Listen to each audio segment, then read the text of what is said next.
আর্থিক লেনদেন সংক্রান্ত বিরোধকে কেন্দ্র করে জাতীয় নাগরিক পার্টি এনসিপির দুই গ্রুপের মধ্যে সংঘর্ষ হয়েছে। শুক্রবার রাজধানীর শাহবাগে শহীদ আবু সাইদ কনভেনশন হলে এনসিপি ঢাকা মহানগর ও ঢাকা জেলার সমন্বয় সভা চলাকালে এ ঘটনা ঘটে। এতে কমপক্ষে দুজন গুরুতর আহত হয়েছেন, তাদের হাসপাতালে নেওয়া হয়েছে। পরে সমন্বয় সভায় বক্তব্য দেন দলের কেন্দ্রীয় নেতারা। রিপোর্ট করছেন তাফহিমুল ইসলাম। রাজধানীর শাহবাগে শহীদ আবু সাইদ কনভেনশন হলে জাতীয় নাগরিক পার্টি এনসিপি ঢাকা মহানগর উত্তর, দক্ষিণ ও জেলা সমন্বয় সভা চলাকালে হলের বাইরে এনসিপির মোহাম্মদপুর ও বংশাল থানার নেতাকর্মীদের মাঝে কথা কাটাকাটি হয়। সন্ধ্যা ৬টার দিকে এক পর্যায়ে তা সংঘর্ষে রূপ নেয়।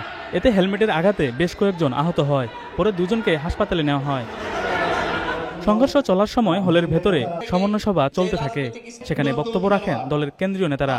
২৪-এর অভ্যুত্থান পূর্ববর্তী সময়ে আওয়ামী লীগ এবং তার যে কোনো অঙ্গ সংগঠনে পোস্টেড ছিল এমন কেউ এনসিপির কোনো আহ্বায়ক কমিটিতে আসতে পারবে না। কতিপয় রাজনৈতিক দলগুলোর কাছে আপনি নতজানু হয়ে তাদেরকে ডিসি ভাগাভাগিতে আপনি আরো সহায়তা করছেন। সবাই এনসিপির সদস্য সচিব আক্তার হোসেন বলেন, জুলাই সনদে এনসিপি স্বাক্ষর করলে সেদিনেই সনদের অপমৃত্যু হতো। জুলাই সনদ যতটুকু জ্যান্ত রয়েছে জাতীয় নাগরিক পার্টির দাবির কারণে বাস্তবায়নের পথরেখা সুনির্দিষ্ট করতে চাওয়ার কারণেই জুলাই সনদ এখনো জনমানুষের কাছে উজ্জ্বল অবস্থায় রয়েছে। যদি জুলাই সনদকে আবারও ৯০-এর মতো করে কাগুজে দলিলে পরিণত করার কোনো চক্রান্ত করা হয়, বাংলাদেশের জনগণকে সাথে নিয়ে আমরা আমাদের পরবর্তী সিদ্ধান্ত জানিয়ে দেব।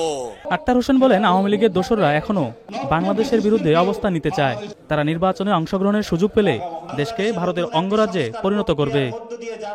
তাফহিমুল ইসলাম, চ্যানেল আই, ঢাকা।